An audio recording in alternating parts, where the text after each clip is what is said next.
Hey everyone, Andy Raffel from eTeknix.com, and today we're looking at the new 4000 series from Corsair, which we've got 3 models of, and they look, well, very, very similar, but there's a few subtle differences. Let's do this.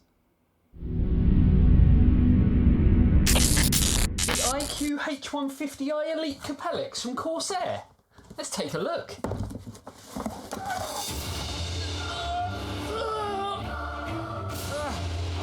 These LEDs, they're so bright. These Capellix LEDs, really. Are gonna outshine the competition. I should click the link in the description to find out more. So it's been a while since Corsair really have released anything to the market, but now they've come back with a 4000 series. They've changed up their naming a little bit, and they believe they've got a great product here. Essentially, what they believe they've got is something kind of for everyone. So if you want something with airflow, if you want something that's more kind of prestige and premium, if you want something that's full of RGB, they believe they've got something really in a mid-tower case that can kind of house the latest components, have great airflow, come in a choice of colours and a choice of designs, and also be pretty affordable at the same time. So essentially what we have is 3 different models. We've got the D, which is this one here, available in black and white. We have the D Airflow, which is this one, again, black or white. And then we have the iQ 4000X RGB. Now for the D and the D Airflow, you're going to be looking at $79.99 as well as £79.99, whereas when we're looking at the iQ RGB edition, you're going to be looking at $119.99 in the US plus taxes and shipping, and then $109.99 in the UK. So I guess when we're comparing this to other models that are around from various other brands, there's quite a lot to choose from. So first up is the Lancel 2 Mesh from Lee with plenty of RGB on there. It actually comes in about $10 cheaper than the RGB variant, so there's obviously that to consider. Be Quiet have their Pure Base 500DX, which is actually quite a firm favourite of mine. You can fit a lot in it, and it's based around the same kind of price as this one here and this one here.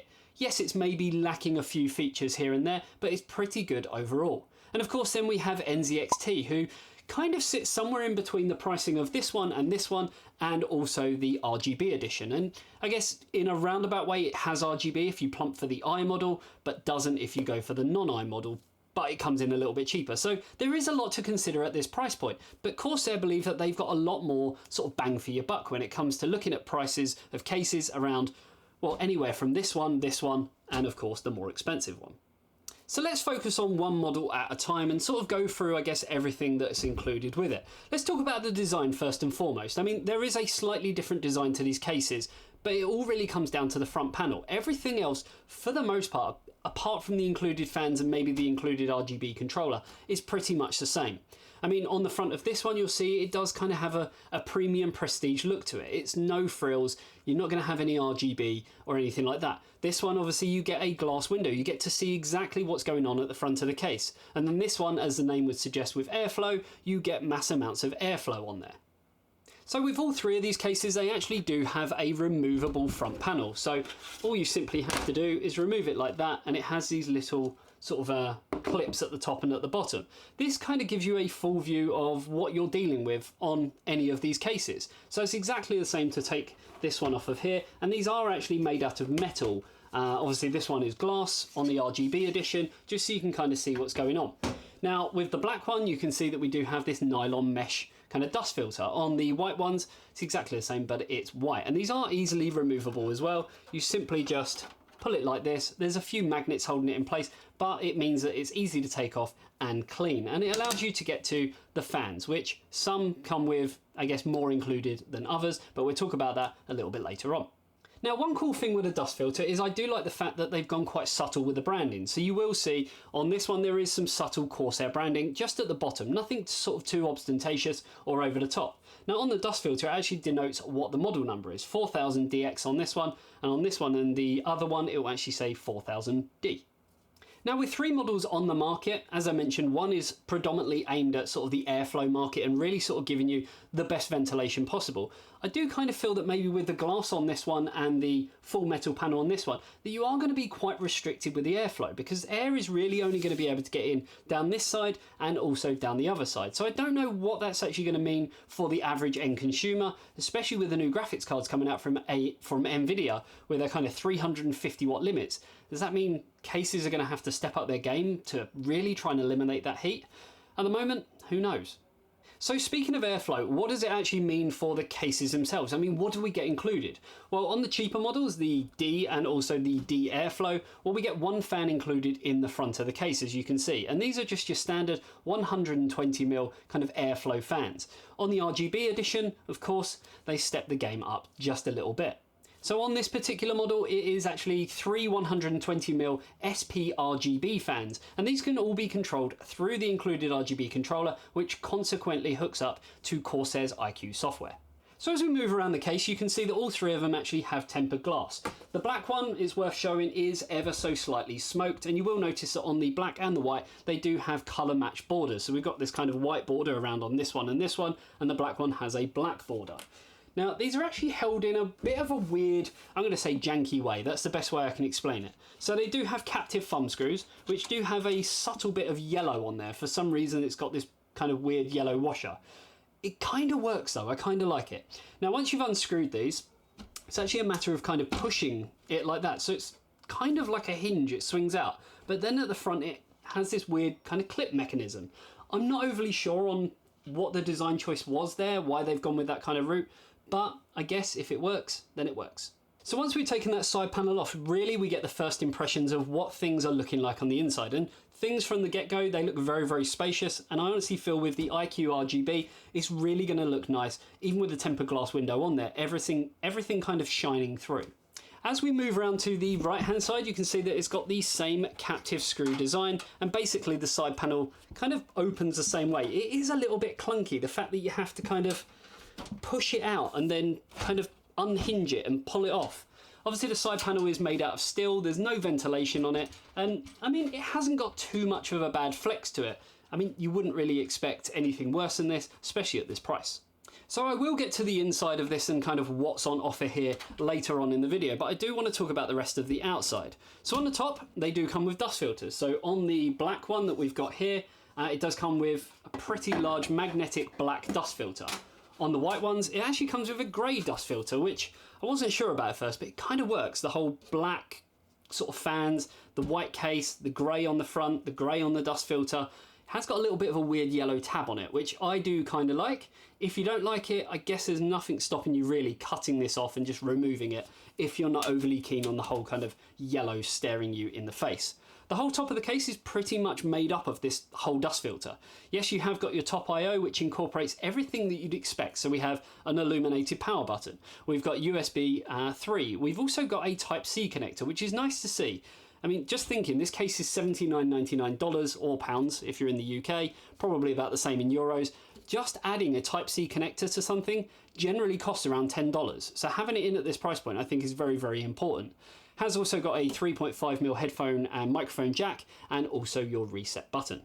So flipping everything onto the bottom, it's all obviously worth looking at what kind of ventilation and stuff we get here. So you can see that it has got these ever so slight raised feet, and there is a nice amount of rubber on there as well to stop it slipping if it's, for instance, on your desk. You will find that there's a single dust filter here as well for removal, which comes out quite easily. Again, it's that fine nylon mesh, and this is just to keep things nice and clean to help feed a lot of ventilation and air to your power supply. It also looks like from the front that we do have a few little screws here, so maybe we can potentially remove or even move the hard drive cage so we can get more room for our power supply and corresponding cables. Taking a look around sort of the rear of the case, we can see that there's plenty of ventilation, and compared to the Airflow model, it kind of has the same corresponding design with these weird little triangle kind of Toblerone looking things. You can see that there's space for a fan here, and in some of the cases, so this one and this one, it actually does come with an included fan in that rear space, 120mm. Doesn't look like there's any space for 140mm, which is a little sad to see because there are other models on the market that do actually have that. We do, however, have plenty of ventilation with the 7 expansion slots that we'd, I guess, typically expect from a mid-tower case, and there is a vertical GPU mount as well, and it looks like it's actually positioned pretty well for where the tempered glass panel would be, because the last thing we want is really having a vertical GPU mount sitting butt up against a tempered glass panel. You will see that we have room for the power supply, but the power supply actually comes in from the side as opposed to the rear, like we've seen on cases, again, from the likes of Be Quiet. So going back round, I guess, to the interior of the case, as I mentioned earlier, it looks like there's a lot of kind of space to work with, and that's pretty much true because it can accept up to eTeknix size motherboards. Again, not the first case of this caliber or kind of price point that can do that. The Be Quiet Pure Base 500 can, and some other cases on the market based around this price. You will sort of see there's one thing that I'm not overly keen on. I did mention that I like the yellow. I'm not overly keen on this little yellow square down here. I mean, I'm guessing on the white version it's nothing a little bit of maybe Tipex can't handle, and on the black version, you know, get fancy with your Sharpie and that yellow square is no more. It's just a bit too sort of there. That's what I'm sort of trying to get at. Obviously there's a lot of cutouts on the motherboard tray, which I do like. So we have this large area here for getting to the back of your CPU socket if you want to change your CPU cooler at a later date. You do have this bracket here, and it's worth mentioning that if you are putting in any ATX motherboard, you will actually have to sort of move this over. And it's very easy to do. There's a simple screw on the rear, everything kind of comes out, moves over one, back down, and screw it back in. Very, very nice, and again, very similar to what Be Quiet have got, apart from Be Quiet's one, you kind of have to turn and turn. This is a lot more kind of, let's say, user-friendly. Now, another thing that I like on this case, and you've probably seen me talk about this time and time again, I'm really glad to see, is this middle standoff here. It actually has the ability to put your motherboard on there, walk away to go and get your screwdriver and the screws and everything sorted, and the motherboard's not simply going to fall out. I really, really like that. For some reason on this one, it has a slightly different standoff compared to this one, but still very, very similar. You can put your motherboard on there and walk away. You don't have to turn the case on its side just to kind of, you know, get the motherboard inside the case. It shouldn't be that difficult. Corsair have fixed it. So as I mentioned at the start of this video, Corsair believe that this is predominantly a mid-tower case that's really going to tackle sort of heat, ventilation, and have good airflow, even on the models that I'm maybe not too sure about when it comes to the airflow. Now, on the RGB version, the one that I'm really sort of trying to put a big focus on, it does come included with 3 fans in the front. The other 2 models have a single fan, non-RGB in the front, and a single fan in the rear. Personally, I would have liked to have seen a rear fan in the RGB version, just to kind of, you know, have that exhaust. We've got a lot of intake, but not really much else going on at the other side of it. These 2, not really too fussed. You can pick up fans pretty cheap if you're not going down the RGB route. So these are, well, pretty much okay in my books. Now, obviously, if you do now want to add in more fans, there is plenty of space for you to do that. So this one shows exactly what it's like to have 3 120mm fans in there. If you didn't want to go for 120mm, you could actually put 2 140mm in here. Moving around to the top, you can fit 2 120mm fans or 2 140mm fans. And then, as I mentioned earlier, in the rear, a single 120mm fan. Would have liked that to have just had that extra space in for 140. Personally, it maybe would have made the case that ever so slightly bit higher and wider, but it would have just added that little bit of extra functionality. Let me know in the comments section below, do you normally go 120mm or would you normally go 140mm? Now, anyone who doesn't want to go down the air cooling route may want to go down the custom loop route, or they may even want to use an AIO. And this case is pretty accommodating for that as well. So when we're looking at the front, we can actually fit a 240mm, 280mm, or a 360mm radiator, whether that be an AIO or for a custom loop. You are going to be ever so slightly restricted by this gap here and obviously the fan spacing, but you're probably going to be good with anything around the 30mm mark. If you're looking at 45mm, yeah, that's just not going to work. Moving around to the top, you are going to be able to fit either a 240mm or a 280mm, but you are going to be restricted again by the thickness and how close it's going to be to your memory modules. It's also worth noting that if you are going to be using a 280mm, you are going to struggle with memory modules that are, let's say, on the higher profile side of things. If you're going with something like Corsair Vengeance LPX, which are very, very low profile memory modules, you're going to have no problem with either 240 or 280, so definitely bear that in mind. Now, the only other place you're going to really be able to fit a radiator is in the rear if you really wanted to go down that route, but I don't see that many people really utilising a 120mm radiator in the rear of a case. This, however, is definitely something worth considering. This is the FLT 120 from EK, and it's a reservoir with a very low profile DDC pump on it. And this basically screws into where a fan would be, and essentially there's your reservoir, especially if you're using a larger graphics card and there's nowhere else to really end up fitting a conventional reservoir. Also, looking at the PSU shroud, we can see that there's again the same kind of let's call it the Toblerone ventilation that I mentioned earlier, all the way along on all three of the cases. You will also notice that there's a couple of screw holes, and this is to assist in using and utilising the vertical GPU mount, which Corsair actually do have a PCI Express 3.0 riser cable specifically for that task. I'm hoping with the introduction of the new NVIDIA graphics cards being PCI Express 4.0, maybe we're going to start seeing PCI Express 4.0 riser cables in the very near future. The last thing really to go on about on this side of the case is sort of clearance issues. So if you are a Noctua D15 or a D15S fanboy, well, you're in luck, because that comes in at about 165mm high. This case can actually accommodate CPU coolers up to 170mm without it really interfering with the tempered glass side panel. When it comes to GPUs, again, you're in luck. Even the monstrous RTX 3090, which is almost upon us, coming in at 313mm, well, that's going to come to about here. This gives you a whopping 360mm worth of clearance for your GPUs. I mean, that's pretty crazy. So moving around to the cable side, this is where we get kind of a first glimpse as to what we can do in terms of our storage capabilities. So there is a hard drive cage down here, and it is actually removable and also movable. So you can simply unscrew it, toolless design, move it over slightly to give yourself a little bit more room for your power supply length, which is worth sort of noting and keeping in mind. PSU length on this is actually 180mm, so it's not too bad. But if you just need that extra space and maybe you're utilizing something with, you know, a slightly higher wattage that's ever so slightly bigger, you have got the ability to move it over. By doing so though, remember you are going to be restricting putting in radiators and things like that in the front of the case, or you can simply remove the whole cage completely if you simply don't require it. If you want to go for something maybe a little bit faster and you're looking down the SSD route, you can see that there are two SSD mounts pretty much where we'd expect them on a case of this size. I mean, there's a lot of cases out there around this size, around this price point. This is pretty much where they go, just to really sort of utilize any bit of space. Does make me wonder why they have these weird captive screws on there again with the little yellow washer. I mean, you're never going to see that yellow. Did it really need to have it? Going back to the power supply, as you can see, it slides in from the side, and there are four very, very small anti-vibration pads, or as The Verge would put it, insulating pads. I'm still not quite sure what they were insulating against, but it does have them, so you're not really going to have a problem there, especially in this day and age with a lot of sort of up-to-date power supplies. Most of them typically are hybrid or have a mode where the fan doesn't even come on until they get to a certain rating or a certain sort of wattage being used. Now, when it comes to mid-tower cases, the biggest, I guess, problem with them comes down to cable management. Generally speaking, you don't have a lot of room to work with. But this actually really does make good sort of use of what it has. So you have about 25mm worth of space between the motherboard tray and the outer panel. The outer panel isn't raised in any way or anything like that, but it's still enough room to, you know, house cable extensions or even, you know, really thick 24-pin ATX power connectors.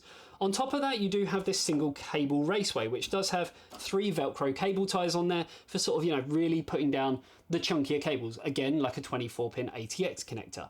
Above and beyond that, one thing I do like is the amount of cable loops on here. They're pretty much here, there, and, well, pretty much everywhere. So if you want to get your tweezers, I mean, zip ties out, you can do exactly that.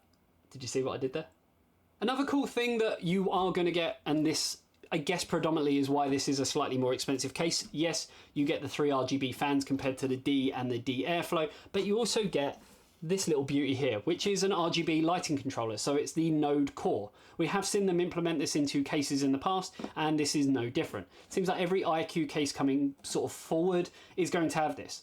This essentially gives you the ability to plug into up to 6 RGB fans from Corsair. The problem is it is a proprietary connector, so you will have to buy Corsair RGB fans, but to be fair, it comes with 3 included. You can fit another 3, so you'd either have to buy 3 Corsair ones or 6 non-Corsair ones and not use the controller. I mean, you do the math. Now, the good thing with this lighting controller is the fact that, as we know, you can fully synchronize it with your motherboard and every other component, including if you do have a Corsair keyboard, mouse, RGB light stand, headphone stand, they've got a plethora of products out there. It simply plugs in via a USB 2.0 header straight into your motherboard, and away you go. So even if you do have a slightly older motherboard that maybe doesn't have an RGB connector on there, don't worry, because that proprietary connector and proprietary RGB controller of Corsair's kind of makes sense for you people. So there we have it, the 4000 series from Corsair. I was a little bit worried about the naming structure. I mean, they've kind of gone from the hundreds now up to the thousands. Kind of seems like they're doing what AMD and Nvidia do on every single launch and just completely, screw up the naming. But this is what they're going to be doing moving forward. So there's quite a lot I like about these cases. The fact that it has, especially on the airflow model, plenty of ventilation. I'm maybe a little bit worried on these two if there's really going to be enough coming in from these side panels, but there's other people out there who are going to test this kind of stuff and really sort of put that to the test. I wanted to show you what these cases are kind of really, all about in terms of features and what you can actually fit inside them. I like the fact that you can fit quite a lot of sort of radiators in them. And to be fair, it's a very, very small, big case. That's the only way I can really explain it. For its footprint, it actually can house a lot. eTeknix motherboards, stupidly long graphics cards, large power supplies, enough storage for the average gamer, enthusiast, and everything in between. And I do feel that Corsair maybe have something for everyone. If you want extreme airflow, they've got it. If you want something that's quite subtle and understated, maybe you're a creator or you're just an average Joe who doesn't want anything with all the lights and the bling, they have something for you. If you do want something that's more gaming orientated, maybe something suitable for sort of the younger audience, they have the RGB one. Yes, it's going to come at a premium, but it's definitely worth it when you consider what you actually get with the 3 included RGB fans and the RGB controller. There's really a lot going on, and I feel like it's a very modular case as well in terms of what you can take off, what you can remove, what you can move to accommodate larger hardware. I really think Corsair are onto something here, and I really hope to see maybe something ever so slightly bigger that has a lot more features, but generally has the same kind of idea. Yes, there's a few things I like that people are maybe going to see as a bit of Marmite. The yellow tab, I like it. I don't like the one on the inside though, and hopefully people are going to be in agreement with me there. I said the same in another video the other day where you could see yellow cable ties. It just didn't really work. So yeah, let me know in the comments section below, which one would you go for? Would it be the airflow model? Would it be the sort of, let's say, more elegant sort of looking prestige premium looking case at the same price, $79.99? Or would you be plumping for that little bit extra and getting the RGB fans and the included RGB controller? And then even then, do you go for the black one? Do you go for the white one? I feel like you've got a lot of choice out there. So there you go, guys. Hopefully you enjoyed this video, and if you did, you know exactly what to do. And at the time of publishing this, I've actually got a live stream where I'm going to be doing a full build in one of these cases, and you guys can decide exactly which one I'm going to be doing it in. So yeah, stick around on that on our YouTube channel, and I will see you in the next one. See you later, guys. Bye-bye.